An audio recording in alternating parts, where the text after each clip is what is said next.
ఏపీలో సంచలనంగా మారిన విజయవాడ కాల్మణి వేధింపులు మరిచిపోకముందే అన్నమయ్య జిల్లా మదనపల్లిలో మళ్లీ కాల్ నాగులు బుసలు కొట్టాయి.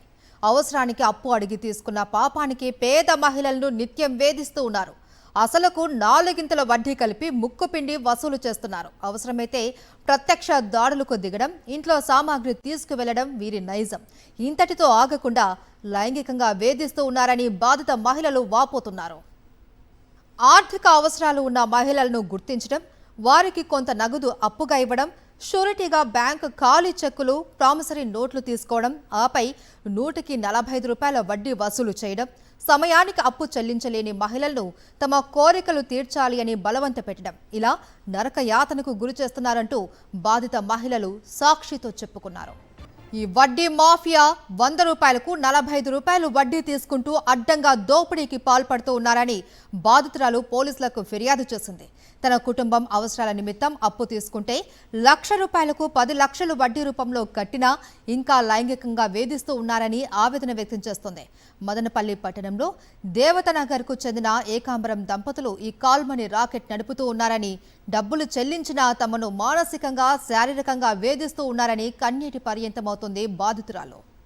మా సోషల్ మీడియాలో మా ఫోటోలు పెట్టడము, మమ్మల్ని బద్నాం చేయడము, వాళ్ళు అట్లా అని చండాలంగా చిత్రీకరించి మమ్మల్ని సొసైటీలో నానా గలీజు పట్టించి, ఆయన దుర్మార్గుడు. ఆయన ఎక్స్ ఆర్మీ అండి, ఆర్మీలో వర్క్ చేసి వచ్చాడు.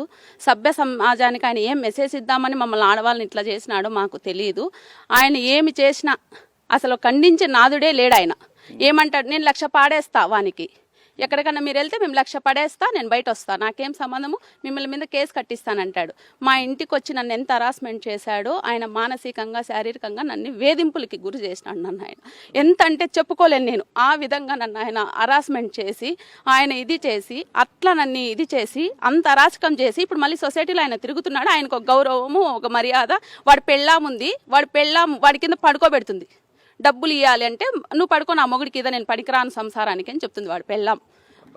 అవును, నేను పనికిరాను, నాకు వయసు అయిపోయింది, మీరు పోండి, మీరు ఉన్నారు కదా బాగా, నేను పనికిరాను సంసారానికి, మీరు పోండి, నా మొగుడి దగ్గరికి అప్పు ఎగరగొట్టిచ్చేస్తానని చెప్తుంది. అది అట్లా మా ఇంటికి ఎన్నోసార్లు వచ్చింది. మా బాబుని కావాలంటే మీరు అడగండి, వాడు అర్ధరాత్రిలో వస్తాడు మా ఇంటికి, 5 గంటలకు వస్తాడు, 3 గంటల రాత్రికి వస్తాడు, మా ఇంటికి డోర్ కొడతాడు. వాడిని ఆదుకునేదానికి అదుపే లేదు వాడికి. మేము భూమి ఇచ్చేసినాము, ఇదిగోండి అన్నిటికీ ఎవిడెన్స్ ఉన్నాయి మా దగ్గర, అన్నిటికీ మేము భూమి ఇచ్చేసినాము, మా దగ్గర ఉన్న బంగారు ఇచ్చేసినాము, ఫర్నిచర్లు కొని ఇచ్చేసినాము, మా ఇంట్లో చీరలు ఎత్తుకొని వెళ్ళిపోయినారు. ఒక ఆవిడ దగ్గర అయితే 70 చీరలు ఉన్నాయి సార్, ఆవిడదే చీరలు అయితే ఆవిడవి 70 చీరలు, పట్టు చీరలు ఎత్తుకొని వెళ్ళిపోయింది. ఒక ఆవిడ 3/4 కేజీ వెండి ఎత్తుకొని వెళ్ళిపోయింది. ఇంకొక ఏకాంబరం రెడ్డి ఇంట్లో 4 లక్షల ఫర్నిచర్, అనురాధ అనే వాళ్ళ ఇంట్లో 6 లక్షల ఫర్నిచర్ ఉంది. మేము అన్ని ఈఎంఐలు కొనిచ్చినాం. ఇన్ని లక్షలు మేము కట్టేసి ఏం చేయాలా? ఇదిగోండి మేము ఈఎంఐలు కట్టిండేది కట్టేసినాం సార్. మేము అసలు కట్టేసి వాళ్ళే మాకు రిటర్న్ బాకీ ఉంటే కూడా మాకు డిపార్ట్మెంట్ స్పందించకుండా వాళ్ళు పోయి కేసులు పెడుతుంటే మమ్మల్ని పొద్దుగునుకులు మీరు అప్పులు చేసినారు కాబట్టి మిమ్మల్ని పిలుస్తున్నారు. ఇదిగోండి ఇట్లా నోటీసులు. మదనపల్లి పట్టణంలో శేషప్ప తోటకు చెందిన హరినాథ్ దంపతుల వద్ద టీడీపీకి చెందిన మరో బాధితురాలు 3 లక్షల అప్పు తీసుకుంది. వడ్డీతో సహా 9 లక్షలు అప్పు చెల్లించినా ఇంకా 9 లక్షలు బాకీ ఉన్నట్లు మళ్లీ నోటీసులు ఇచ్చారని వాపోతుంది. టీడీపీ ప్రభుత్వంలో కార్యకర్తగా ఉండి కూడా తమకు న్యాయం జరగడం లేదు అని కన్నీటి పర్యంతమవుతోంది. నాకు వచ్చి 3 లక్షలు అనుకోని కారణాల వల్ల కొంచెం తీసుకున్నాను సార్. నేను తీసుకున్న తర్వాత వడ్డీ కడతానే ఉన్నాను సార్. ఎంత కట్టినా కూడా ఇంకా అప్పు అని చెప్పేసి డైరీలు అంతా దొంగ లెక్కలు రాస్తుంది సార్. మన దగ్గర సంతకం పెట్టించుకుంటుంది, రాస్తుంది. అనురాధ అన్నామి బండి హరినాథ రాసుకుంటారు. మళ్ళీ వచ్చి మనం వచ్చేస్తాను అది కొట్టేసి వేరే లెక్క రాసేస్తారు. ఎంత కట్టినా తీరదనమాట అది అప్పు. ఫస్ట్ మనం కంతుల ప్రకారంగా తీసుకుంటాము, దాన్ని సీడీకి మారుస్తుంది. దాని ఇష్టం ఎట్లన్నా మారుస్తుంది. సరే మనం బుద్ధి లేక తీసుకున్నాము, కట్టేయాలని చెప్పేసి మనం అంతా డబ్బులు ఏమో కట్టేసినాం సార్.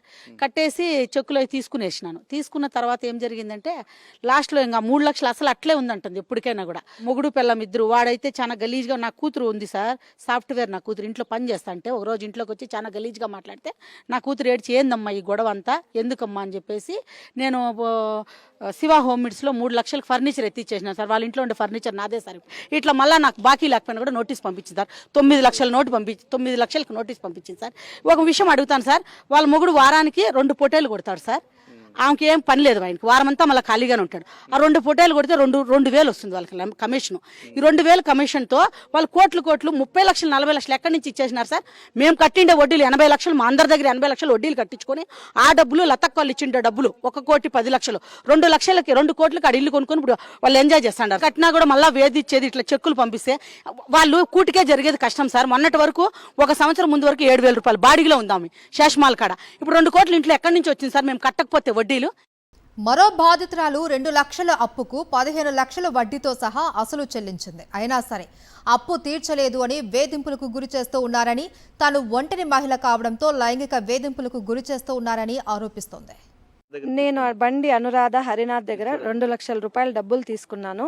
2 లక్షల రూపాయల డబ్బులకు గాను 15 లక్షల రూపాయలు 100కి 30 రూపాయలు చొప్పున వడ్డీ కట్టేశాను. వాళ్ళకు అమౌంట్ చెల్లించేస్తే 50,000 రూపాయలు అమౌంట్ నిలిచిపోయింది. ఆ అమౌంట్కి గాను అర్ధరాత్రి 12 గంటల వరకు మా ఇంట్లో వచ్చి పడుకున్నారు. పడుకొని భార్య వెళ్ళిపోయింది భర్తను వదిలేసి. నా డబ్బులు ఇస్తే కానీ లేసిపోనని చెప్పి హరాస్మెంట్ పెట్టినారు. అయినా భరించుకొని గమ్మున ఉన్నాను. మళ్ళీ ఒకసారి మేము దేవతానగర్ ఇంట్లో రెంటుకుంటే అక్కడ కూడా మా ఇంటికి వచ్చినారు. కత్తెత్తుకొని భార్యాభర్త వచ్చి నా మీద గొడవ చేసినారు. తాలూకా పోలీస్ స్టేషన్లో నేను వాళ్ళపైన ఫిర్యాదు చేసినారు. స్టేషన్ నుంచి కాల్ ఎన్నిసార్లు చేసినా స్టేషన్కి కూడా వాళ్ళు రాలేదు. పోలీసు వాళ్ళు కూడా స్పందించలేదు. పిలిచి ఆ కంప్లైంట్కి రెస్పాన్సే లేక నేను తిరిగి సైలెంట్ అయిపోయినాను. సైలెంట్ అయిపోయినా కూడా మా మీద సోషల్ మీడియా కేసి రకరకాలుగా చిత్రీకిచ్చి 100కి 30 రూపాయలు కట్టించుకొని 15 లక్షలకు నాకు అప్పుండానని కోర్టు కేసింది. లీగల్ నోటీస్ పంపించింది. 15 లక్షలు. వాళ్ళ భర్త వచ్చి మా ఇంటి దగ్గర పడుకొని ఉండేది. నోట్లో ఏం పెట్టుకున్నారు, చెవుల్లో ఏం పెట్టుకున్నారు, ఏమనుకుంటున్నారు మీరు? గలీజ్ లాంగ్వేజ్ ఉపయోగించి హరాచకంగా హింసించి ఇంటి దగ్గరకు వచ్చి తిరిగేది, తిట్టేది, కన్న మాటలు మాట్లాడేసి చాలా హింసకు గురి చేస్తున్నారు. ఈ హింస వేధింపులు అయిపోయినాయి. హింస అయిపోయింది. స్టేషన్ల చుట్టూ తిరిగేసాము. ఎస్పీ ఆఫీసుకు పోయినాం, డిఎస్పీ ఆఫీసుకు పోయినాం. అన్ని చోట్ల వాళ్ళపైన ఇచ్చేసి వచ్చినాము. ఏమీ మాకు స్పందన కనిపించలేదు. సోషల్ మీడియాలో మేము కిరాయి లేడీస్ కిరాతకంగా మావి పెట్టినారు ఫొటోస్. ఇవన్నీ నిజాలు ఉన్నాయి. దయవరా మాకు దయ ఉంచి ప్రభుత్వము ముందుకొచ్చి మా విచారణ విచారించి మా న్యాయం చేయాలని మనస్ఫూర్తిగా కోరుతున్నాము. ఇక ఈ వడ్డీ జలగల ఆగడాలపై ఫిర్యాదు చేస్తే పోలీసులు పట్టించుకోవడం లేదు అని ఆగ్రహం వ్యక్తం చేశారు. అప్పులు ఇచ్చి మహిళలను సెక్స్ వర్కర్లుగా మార్చాలనుకుంటున్న వడ్డీ రాక్షసుల నుంచి బాధితుల్ని కాపాడేలా పోలీసులు చర్యలు తీసుకోవాలి అని విన్నవించారు.